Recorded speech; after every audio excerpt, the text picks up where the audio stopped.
Olá pessoal, tudo bem com vocês? Sejam bem-vindos a mais um podcast da It Works. É um prazer ter você conosco e muito obrigado aí por estar conosco mais uma vez. E hoje pra gente é um dia muito especial, muito bacana.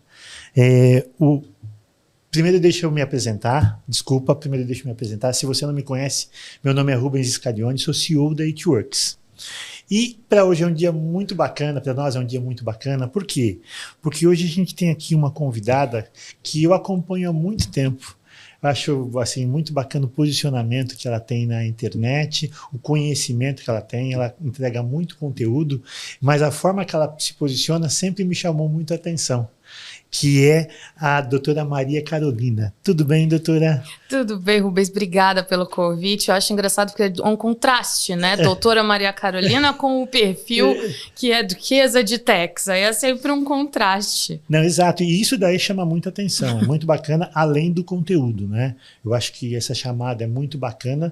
E o conteúdo, assim, o que me chamou a atenção primeiro foi essa chamada, mas assim, eu fiquei muito satisfeito com o conteúdo que você entrega, que é muito bacana, e aí a gente quer saber um pouco mais de você. Então eu queria que você se apresentasse, primeiro falasse quem que é a doutora Maria Carolina, né?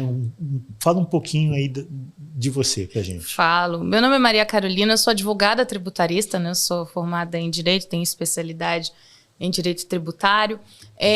Comecei na carreira 18 anos atrás, quando eu comecei na parte de consultoria e auditoria, de Big Four, então eu tenho ali essa experiência Legal. com consultoria e auditoria. Comecei ali, me apaixonei pelos tributos, quem vai entender, né? Uma coisa meio maluca, comecei a gostar disso. Desde então passei, né, por grandes escritórios de advocacia, fiquei um bom tempo trabalhando para empresas também, fiquei muitos anos na Stellantis, que é a Fiat, né, basicamente. Sim. Ficava lá em BH. Sou mineira, moro em BH. Legal.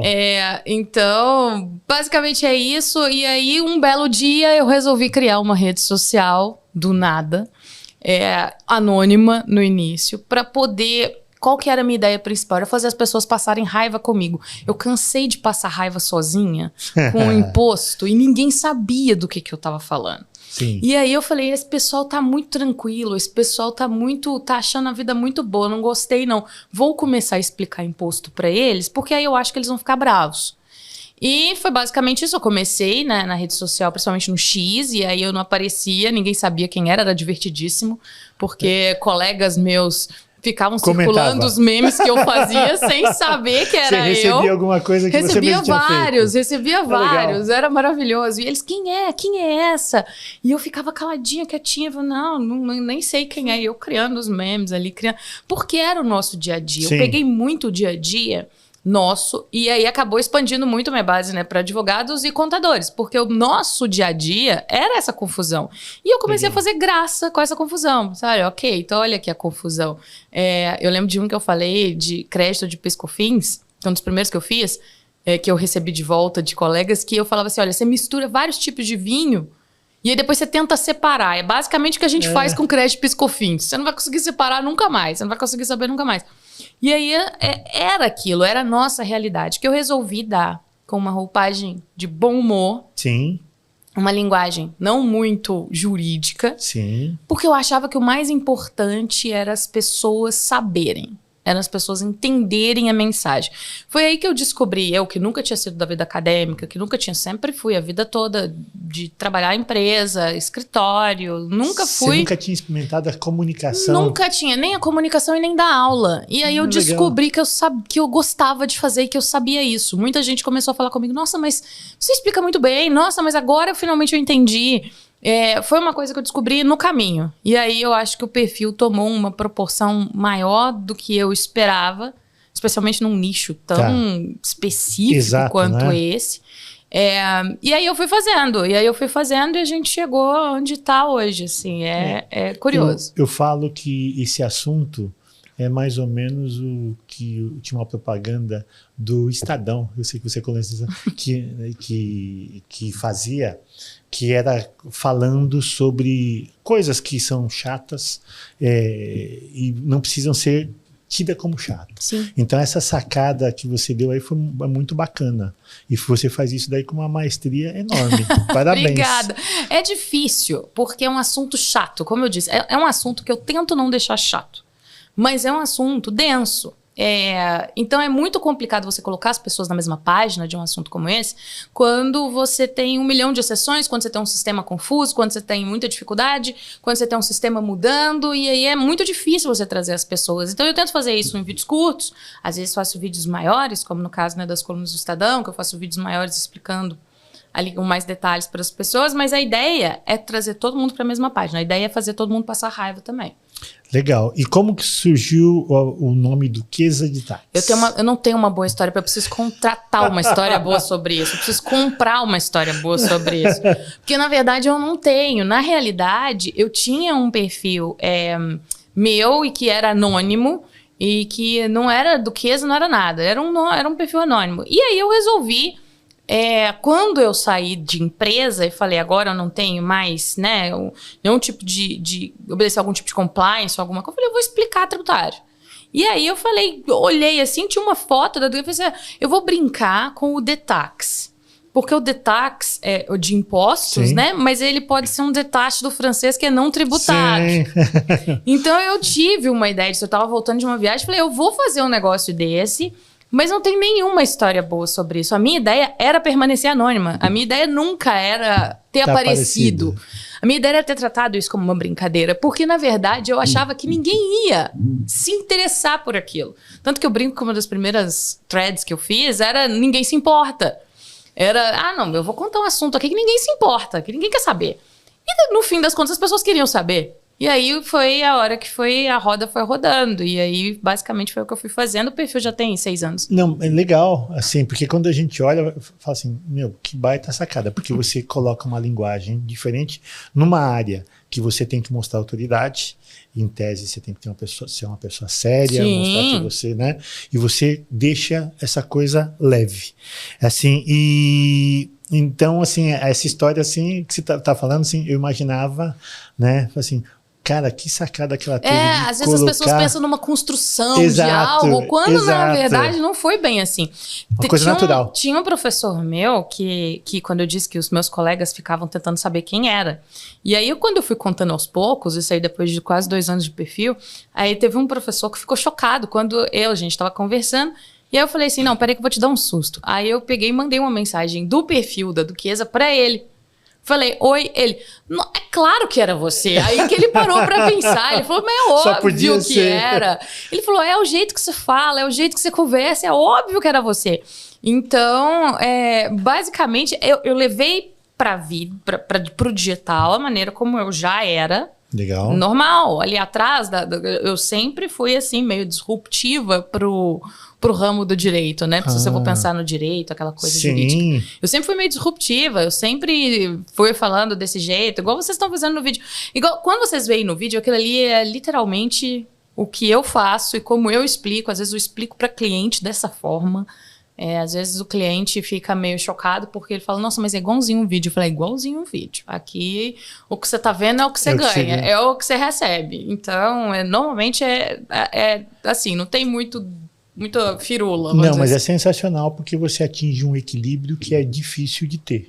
Né? Porque é muito fácil você cair para um lado. Sim. Não, eu tenho que mostrar que eu sou uma pessoa séria, então eu tenho que falar que eu tenho autoridade, ou ir para o outro lado de meme, mostrar algumas coisas mais assim. E ficar só avacalhando. Exatamente, né? E você entrega conteúdo. Não, parabéns aí. Obrigada. Eu acho que é muito legal isso daí. E como que é lidar com isso daí, com o crescimento, passar a ser conhecida? Como que você trabalha com isso? É uma loucura, porque... É um nicho muito específico, então não é que o meu perfil tenha um alcance muito grande, mas o meu perfil ele tem uma influência muito grande na área. Exato. Então, assim, não é como um perfil grande, gigante em números e tal, mas ele tem uma influência legal mas na área ele acaba assim, uma vez que aconteceu no próprio X, eu ter perguntado alguma coisa que tinha uma emenda, uma questão sobre o ICMS-ST, por exemplo. Foi proposta lá no Senado e eu percebi que o senador era meu seguidor. E aí eu perguntei, falei, se eu queria entender do senador porquê dessa emenda. Sim. E perguntei tranquilamente. E a assessoria me respondeu em 9 minutos. Muito legal. Então era uma coisa que nem eu sabia do tamanho do alcance e da influência disso. Mas eu tento lidar da maneira mais técnica, Rubens, possível. Eu tenho a minha linha editorial técnica. O que eu falo, por que eu falo, como eu falo.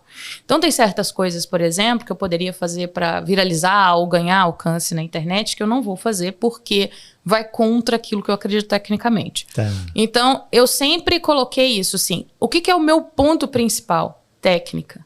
Não interessa. Se política está claro para você o seu limite. É técnica. Se eu não concordo, eu não vou fazer. Se eu não concordo, eu não vou falar. Se eu acho que eticamente está errado, ou se eu acho que passou do tom, mesmo algumas pessoas fazendo, eu opto por não fazer. Eu falo, isso aqui é o limite. Então, a minha liberdade de criação de conteúdo é gigantesca, mesmo porque eu tenho uma equipe maravilhosa que cuida e me ajuda, mas a minha liberdade de conteúdo é essencial. E isso eu passo pela técnica. Eu fico muito preocupada de ficar com vergonha de algo que eu fiz num futuro. Entendi. E eu tenho a história que eu tenho com o tributário. Eu não sou uma influencer, né? Eu estou influencer em certo ponto, mas esse não é meu trabalho. Você aproveitou o canal. Exatamente. O meu trabalho eu sou uma advogada tributarista. Exato, sou uma advogada tributarista. Então eu tenho um compromisso enorme com a história que eu criei nesses 18 anos. Então eu não vou pegar e jogar ela à torto e à direito por uma questão de rede social, que eu acho que esse não é bem o caminho que a gente tem que seguir. Então, assim, para mim, do ponto de vista técnico, faria? Ok, isso aqui, posso falar, posso fazer o vídeo. Não faria? Não vou fazer, não é. E aí a gente breca e acabou, não faz mais. Sempre com esse olhar mais preocupado com a técnica. Eu acho que é por isso que o pessoal gosta tanto do perfil e recorre ao perfil e pede qual que é a opinião e tal. Legal, bacana. E me fala uma coisa. Agora vamos entrar em reforma tributária. Maravilhoso o assunto.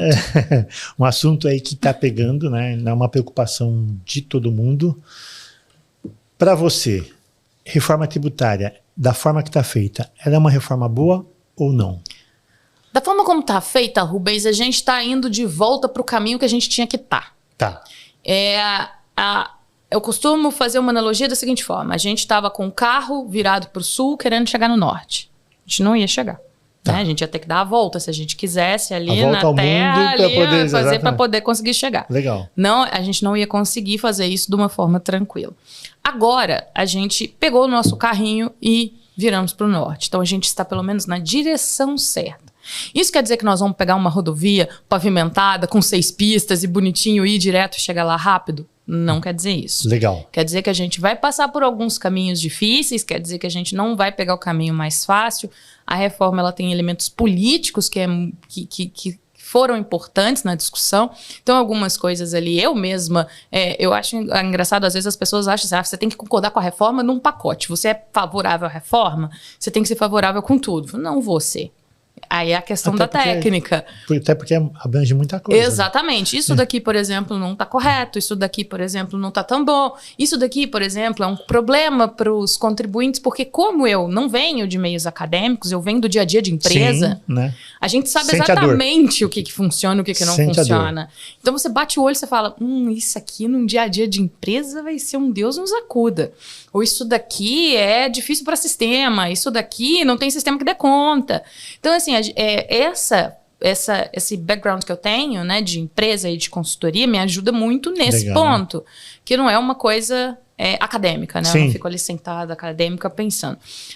Mas é isso, a gente está no rumo certo, mas tem muita coisa para a gente melhorar na reforma. Legal. Então, esse é o ponto. E deixa eu te perguntar, o que você acha que foi bacana e que vai facilitar a vida e vai entrar fácil? Quais os pontos que você acha que da reforma, isso daqui vai pegar bem, é bacana, facilitou a vida do contribuinte? Olha, os princípios da reforma básicos foram mantidos. E isso faz com que eu dê uma nota alta para a reforma.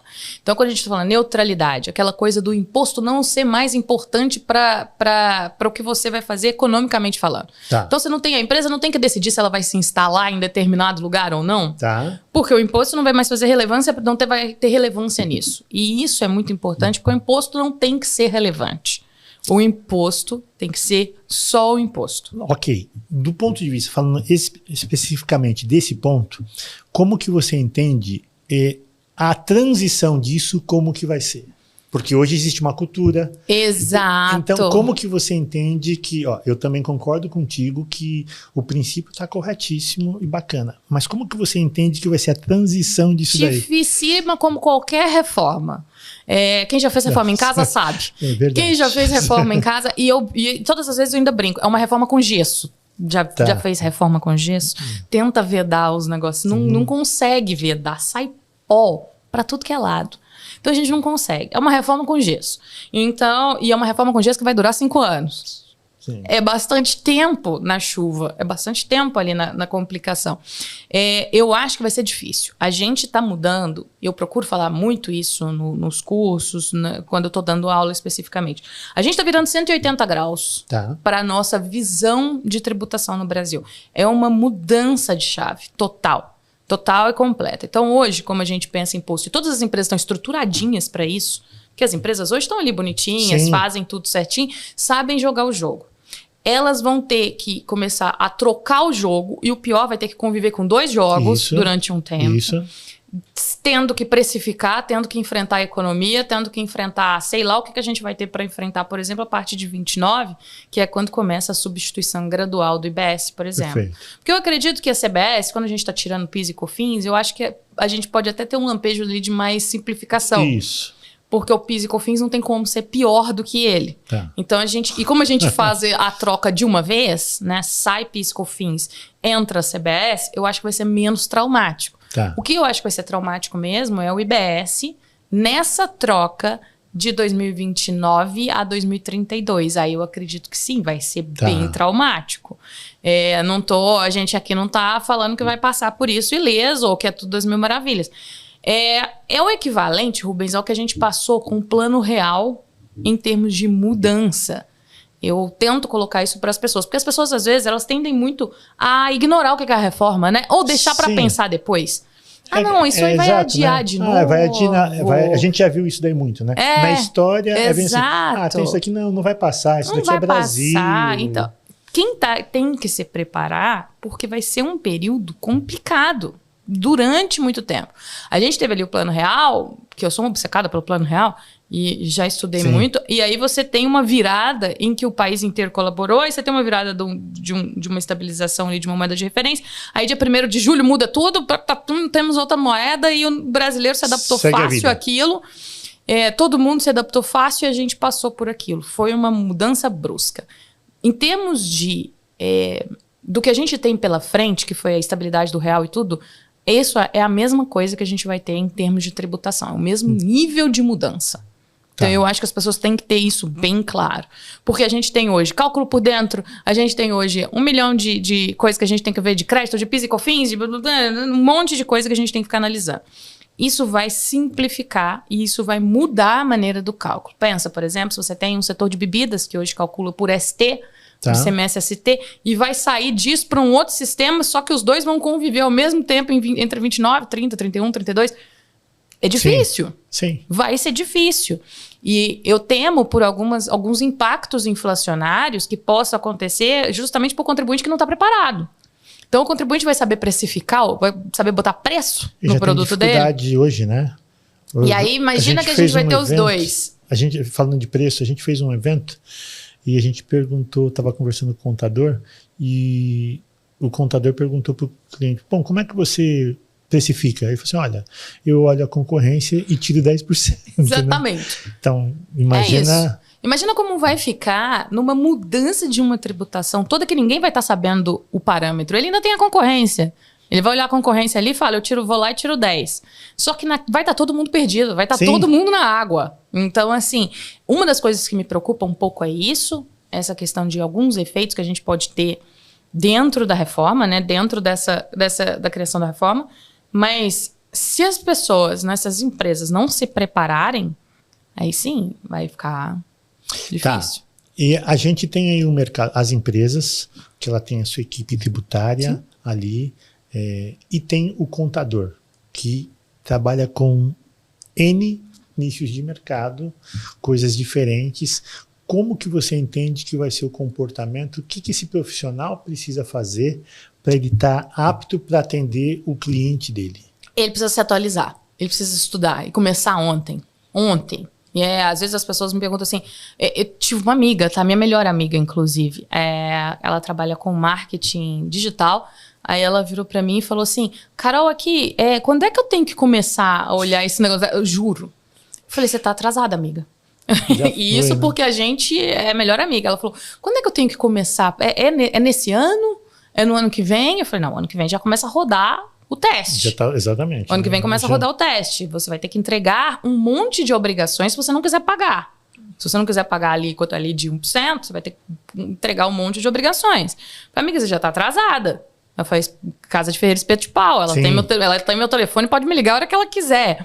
Então, assim, quando a gente pensa nas empresas, eu acho que elas ainda não acordaram pro tamanho do problema que a gente tem. Nós estamos falando de o restinho desse ano, mais o ano que vem, para estar valendo. Exato. Para estar valendo. Então, nós estamos falando de quê? 19 meses? Nós estamos falando de 19 meses? É muito pouco. Para você se preparar. E 19 meses não é para alíquota teste, não. 19 meses é para estar valendo. Exatamente. É para a CBS né? estar rodando. Para estar rodando. Você acha que esse tempo de transição ele é curto ou ele é grande? Ele é muito curto. Esse tempo de transição, por exemplo, para a gente entrar direto na CBS, para as empresas, não é que eu acho até que ele não é curto, mas eu acho que as empresas estão atrasadas. Vou colocar dessa forma que eu acho que é melhor. O tempo foi suficiente, vamos dizer assim. As empresas tiveram ali 2 anos, se você for para pensar, por exemplo, vão ter 2 anos. Mas como a gente gosta de se atrasar com calma, exatamente, né? A gente gosta de se atrasar com calma.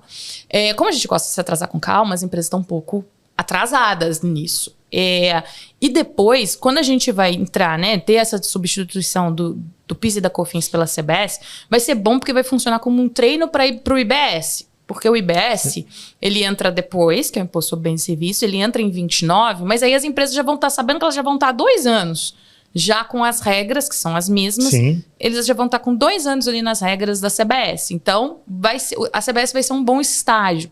Mas ele troca de uma vez. Isso quer dizer que em 19 meses, as empresas têm que saber tudo que dá direito a crédito, elas têm que estar no melhor patamar de crédito possível. Isso que ela tem que ter mapeado tudo, ela tem que ter... O jogo muda, certo? O jogo vira. O jogo muda. Muda completamente. Então, em 19 meses, já estaremos no outro jogo. Em outro campo, em outra coisa. Quem quiser chegar, e aí eu falo que vai ter sempre o portão dos atrasados do Enem, né? Sim. Da vida adulta. Sim. Vai ser até aquele pessoal se jogando por debaixo do portão. Então, o que vai acontecer? Basicamente, as empresas vão chegar, tipo, no final desse ano e falar, ai, meu Deus, a alíquota teste em janeiro. Socorro, o que eu faço? E aí, a alíquota teste já está rodando e ela vai ter 1 ano apenas para se preparar para o jogo de verdade. Tá, a gente fala aí de 3 atores. A gente fala de um pessoal tributarista, contabilidade, a gente fala do pessoal de tecnologia e a gente fala do contribuinte. Isso. Como que você enxerga o posicionamento? Eu uma vez fiz um evento para contribuintes e estava falando de um assunto e eles falaram o seguinte, isso não é um problema meu, eu pago um contador para isso. Adoro quem fala isso. Você entende que isso é assim mesmo ou não? Não deveria ser. É uma coisa meio cômoda do brasileiro. Porque no final... Não que eu vamos dizer que eu condene isso. Tá. Mas o nosso sistema é tão louco, mas tão louco, que realmente é pedir demais do empreendedor ele entender o que é ICMS-ST, o que é DIFAL, o que é... O empreendedor está preocupado em ganhar dinheiro. Ele está preocupado em fazer a empresa dele rodar. Então, ele sempre deixou isso para o contador. Não que eu recomende isso. Eu recomendo uma coisa conjunta. Tá. Porque eu acho que o contador ele tem que ser amigo do empreendedor e eles têm que fazer algo e pensar algo juntos, sempre. Porque aí você tem. Então, você tem ali o tributarista, se você quiser fazer um planejamento tributário, né, uma ideia de como que eu pago menos, como que eu faço isso dentro da lei. Tá. Não façam isso fora, porque senão eu costumo brincar com a contribuinte fazendo contribuintice. Não façam fora. Então, você tem o tributarista, que é quem vai pensar naquilo. Você tem o contador, que é quem vai operacionalizar aquilo. E aí você tem o TI, você tem a parte de tecnologia, que é quem vai estruturar e colocar tudo isso para rodar. Né? E você tem o empreendedor, que é quem tem que dizer qual que é a dor. Que é quem tem que dizer o seguinte, o que eu quero produzir? O que eu quero fazer? E esses outros atores vão te dar isso da melhor forma. Porque eu acho que cada um tem que ficar na sua área, de fato. Sim, exato. Porque quem é bom nisso, eu não sou uma boa empreendedora, imagina, eu não ia conseguir ter uma ideia de empreender, fazer qualquer coisa, sem chance. Mas eu não teria a menor condição de fazer isso de jeito nenhum. Mas eu tenho a minha expertise. Então, cada um com a sua expertise, você vai longe. E aí você consegue ter uma equipe boa para poder falar o seguinte, olha, eu quero criar tal produto, esse aqui é o meu plano de negócio. Você entrega para um tributarista, o tributarista vai falar, o melhor jeito de colocar isso aqui é assim. Aí você entrega para o contador, olha, eu preciso disso, disso e disso de tecnologia. Pronto. É cada um fazendo o seu papel, isso que eu acho importante. Sim, legal. Mas assim, a questão é que todo mundo acaba jogando um pro outro, né? Fala assim, esse daqui não é um problema meu. Aí é complicado, porque eu costumo brincar, especialmente quando eu falo com o pessoal do direito, né, os advogados, e eu falo da contabilidade, advogado não gosta muito de número, né? Não é a nossa preferência. Eu costumo brincar e falo assim, às vezes, com os meus alunos, olha, contabilidade e direito é igual tênis e meia. Você não vai longe um sem o outro. Se você resolver tributarista, não saber nada de contabilidade, você vai ter ali o tênis, você não vai longe. Porque uma hora ou outra o sapato vai começar a te machucar e tudo mais. Você é um contador e não quer saber, isso é um problema do tributarista, você vai andar de meia.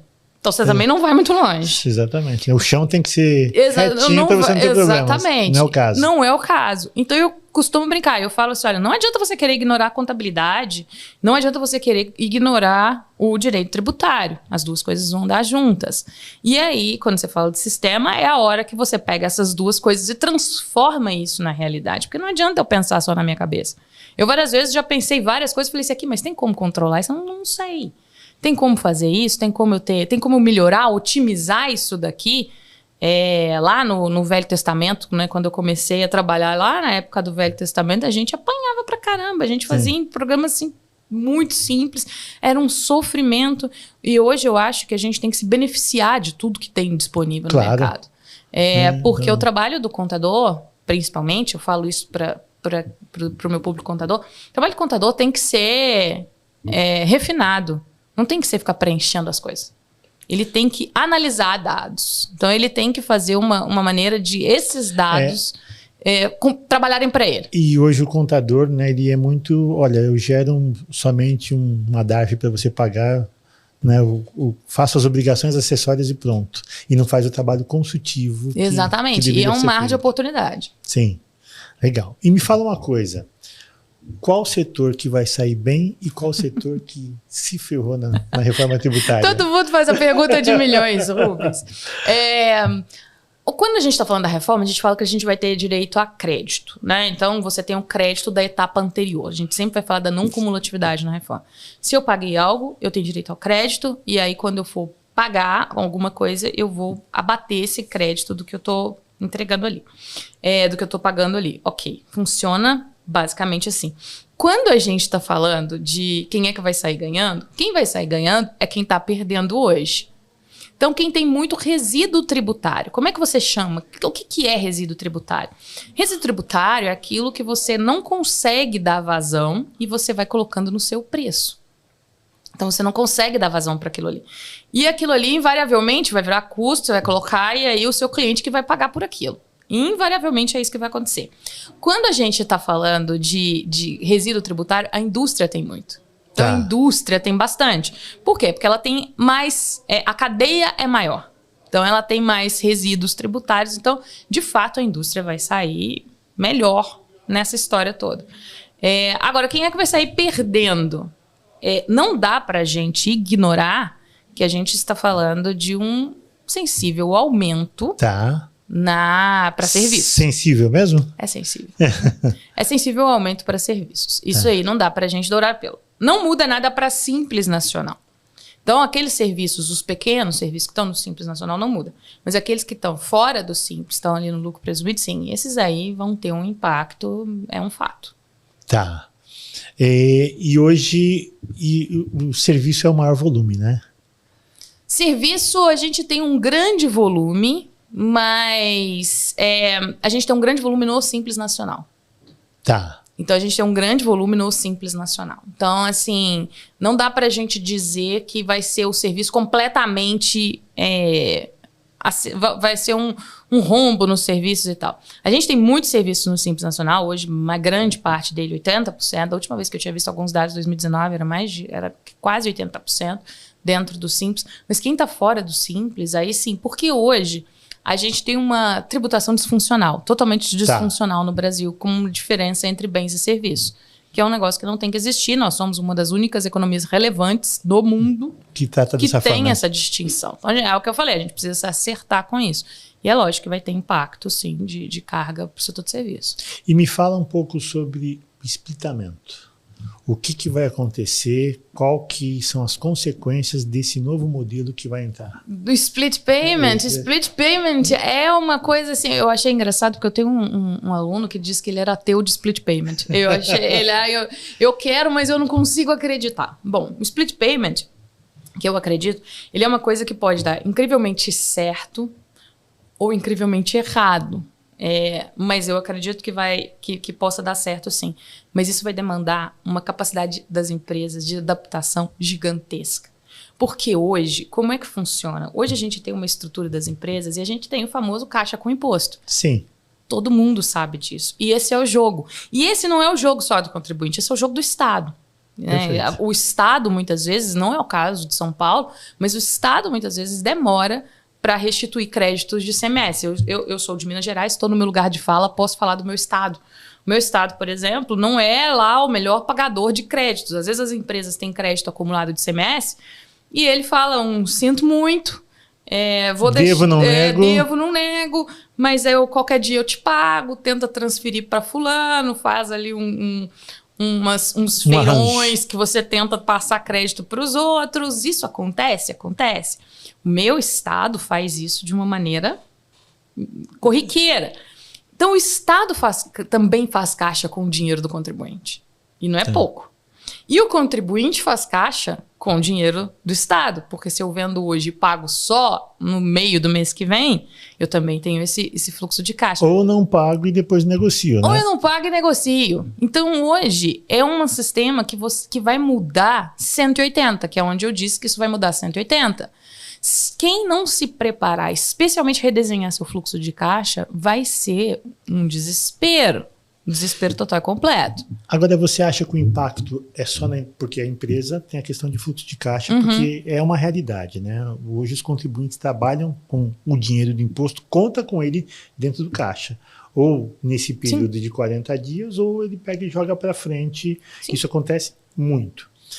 Como que você entende desse dinheiro saindo da economia antes? Qual que é o impacto que vai ter na economia? Porque enquanto está ali na mão do contribuinte, ele está pagando fornecedor, ele está fazendo... É difícil, mas a gente tem que pensar pelo outro lado. A gente tem que pensar pelo lado também dos créditos que não vão mais ficar retidos com o governo. Tá. Isso eu acho que é um ponto. É um desespero. Quando você tem uma empresa... Eu acho curioso contar isso, já falei isso para alguns clientes, que é o seguinte, eu trabalhei em empresa 9 anos, né? Nunca a linha de imposto a pagar foi um problema. E eu acho que as pessoas às vezes têm essa dificuldade de ver isso. Sim. Nós, enquanto a gente planejamento tributário, se você chegar para uma empresa e falar assim, é isso aqui que você tem que pagar de imposto, nunca vai ser um problema para ela. Isso aqui para ela é do jogo, é normal, eu vendi, eu tô pagando. Agora, experimenta aparecer com uma linha ali, créditos acumulados que você não atualiza, que você é um dinheiro parado no seu balanço, aí dá sangue na parede. Aí é um negócio que é desespero, aí é a hora que o planejador tributário, né, é a hora que a gente perde o emprego. Perfeito. Porque não é a questão de pagar imposto, é a questão do dinheiro parado. Então, o fato, se o Estado cumprir com a parte dele também, por isso que eu falo, vai dar incrivelmente certo ou incrivelmente errado. Se o Estado cumprir com a parte dele, realmente, e vamos pensar num caso aqui, Rubens, assim, eu vou montar uma academia. Tá. Eu vou montar uma academia.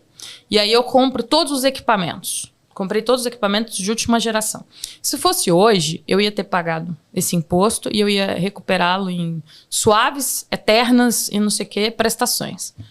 pensa no investimento alto que eu teria que ter, Sim. altíssimo, para arcar com o ICMS de todas aquelas esteiras maravilhosas e tudo mais, e aparelho para subir escada. Se eu tivesse ou a restituição ali em 90 dias, essa restituição rápida, pensa na diferença que isso faria no meu business case. Faria uma diferença monstruosa. Então, vai ser... temos pontos que, vamos dizer assim, são contrários ao contribuinte? Temos. Essa questão, especialmente do split payment. Mas nós temos pontos que também são favoráveis para o contribuinte, que vai mudar a maneira como o contribuinte se relaciona, como o contribuinte pensa no seu business case. Porque business case, eu falo, gente, o pessoal acha que business case é um negócio muito fácil. Não é. Você tem que aquilo parar de pé é dificílimo. Sim. E aí você tem que montar, né? Então eu vou montar uma academia. Não é só montar uma academia. Você tem que pensar, nossa, eu vou ter um investimento altíssimo para imposto. Para pagar o imposto do negócio que eu vou prestar serviço. Que muita gente não faz a conta, né? Que muita gente não faz a conta. Então, assim, tem o lado que vai ser, lógico, não tão bom para o contribuinte. Tem o lado que vai ser bom para o contribuinte. Então, assim, é planejamento. É se preparar para entrar nesse jogo novo, que aí é um jogo novo. E como passar essa visão para o contribuinte? Nossa, é muito difícil. Eu tenho falado isso muitas das vezes nos eventos que eu vou, falado muito disso nas minhas aulas e explicar para as pessoas que a gente vai mudar o jogo 180 graus. É outro jogo. Parece o mesmo campo, mas é outro jogo. É como se a gente estivesse jogando futebol, né, normal. Mas é outro esporte. E aí agora vai ser futebol americano. Outro jogo, mudou. O campo é o mesmo. Ali você está ali no mesmo estádio, na mesma coisa, mas é outro estilo de jogar. As empresas precisam se inteirar, precisam entender isso de uma maneira que elas consigam se preparar para isso. Por exemplo, no caso do split, especialmente o split para varejo, como é que vai ser para o varejo perceber que o split está certinho? Será que a gente vai ter a figura do splitter? A pessoa vai ficar tomando conta do split payment? Sim, então você vai ter a figura do splitter, ele vai ficar ali cuidando. Olha, isso daqui realmente aqui teve a retenção bonitinho, pagou, isso aqui tá certinho. Ou como é que você faz com inadimplência? Exato, né? Você vendeu, pagou o imposto, e aí? O split levou aquilo ali, mas aí a pessoa não te pagou. Peraí, cadê? Como é que eu faço? Como é que eu tenho crédito de volta? Enxergar tudo isso, vai ter que ter ferramenta para poder enxergar, exatamente. Né? Sem dúvida. E é um volume grande, né? E uma quantidade grande de produtos, é um volume grande, é uma maneira de fornecedores. Totalmente diferente de fazer. É uma grande dificuldade. A gente está recebendo aqui algumas perguntas das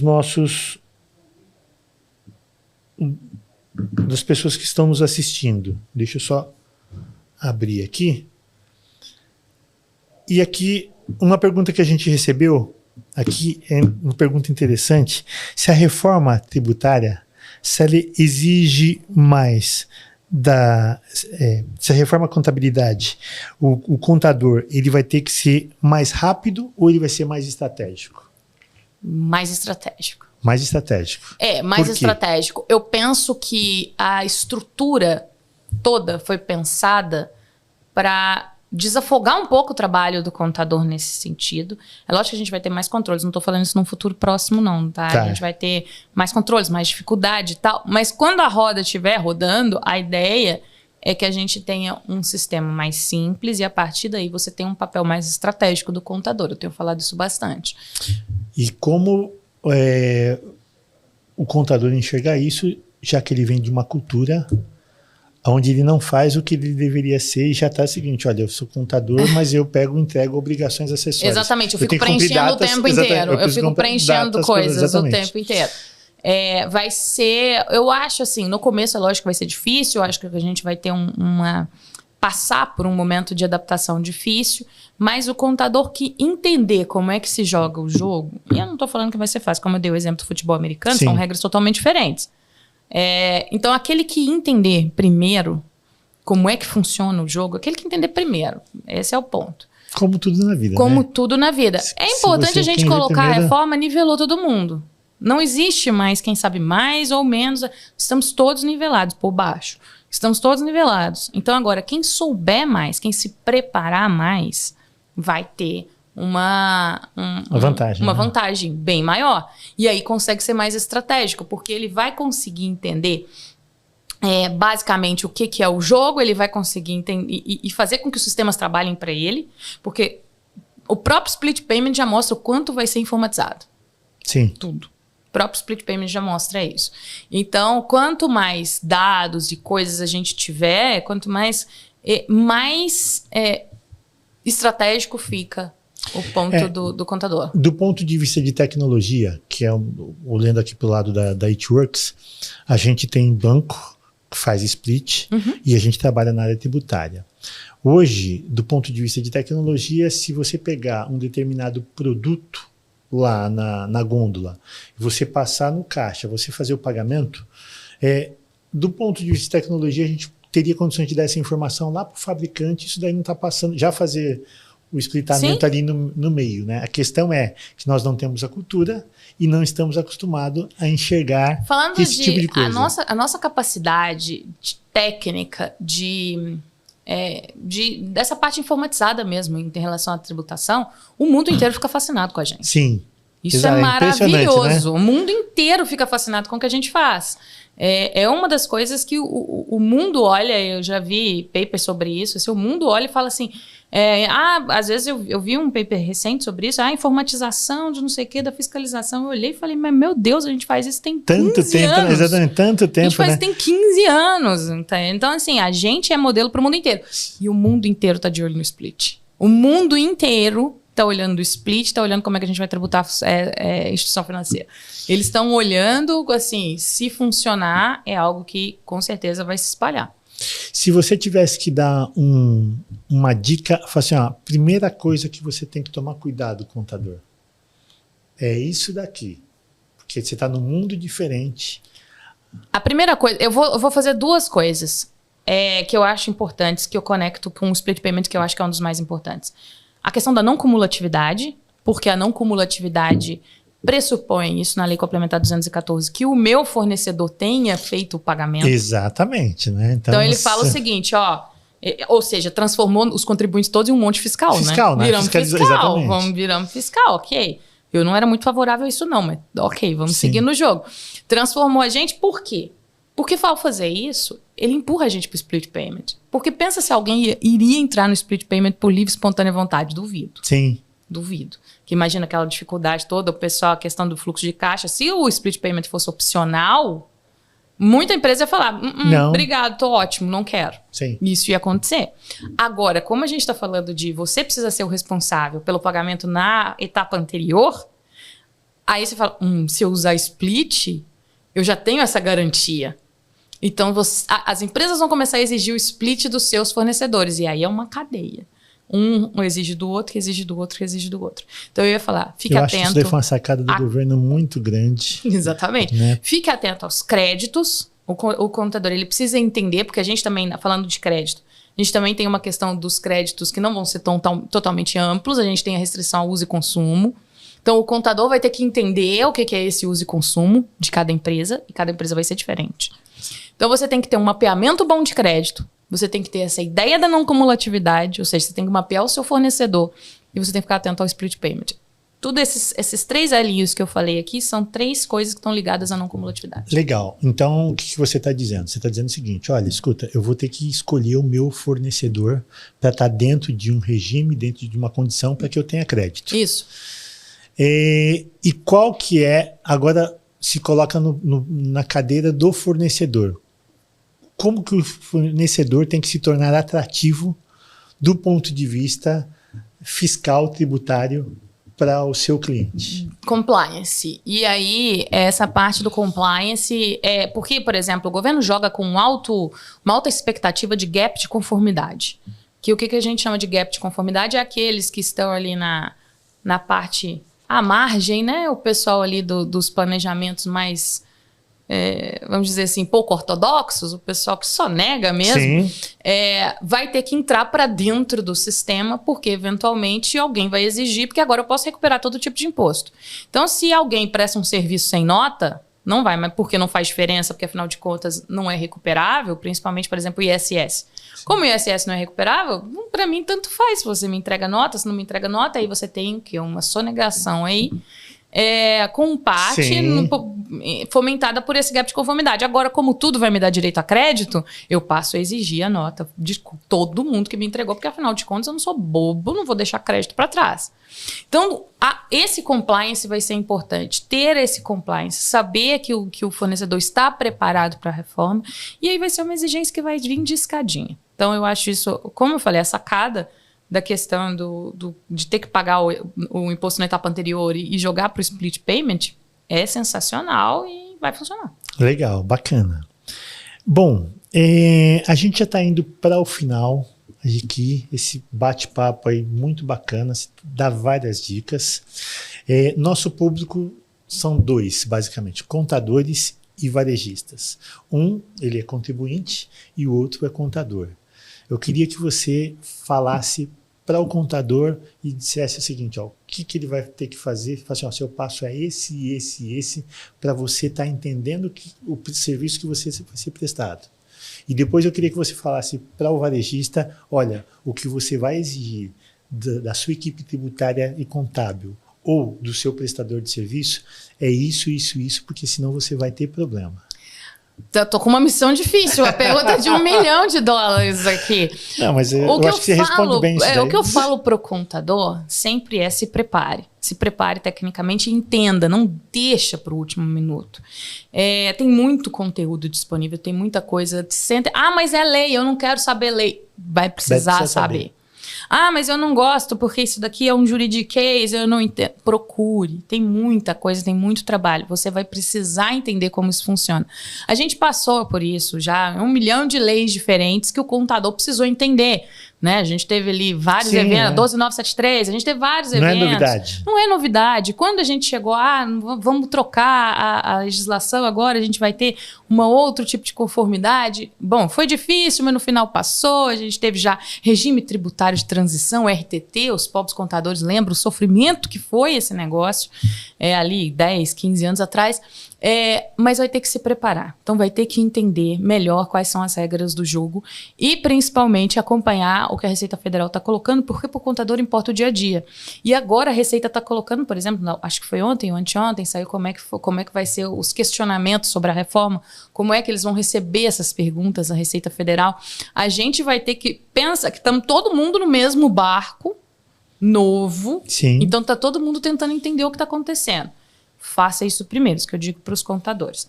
Para varejistas, o que eu diria? Planejem-se.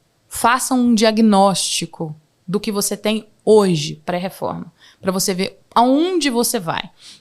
Eu costumo brincar que não tem como você pegar um GPS. Se eu colocar um GPS aqui, eu quero ir para minha casa em Belo Horizonte, a primeira coisa que o GPS vai me fazer é me perguntar onde é que eu tô. Sim.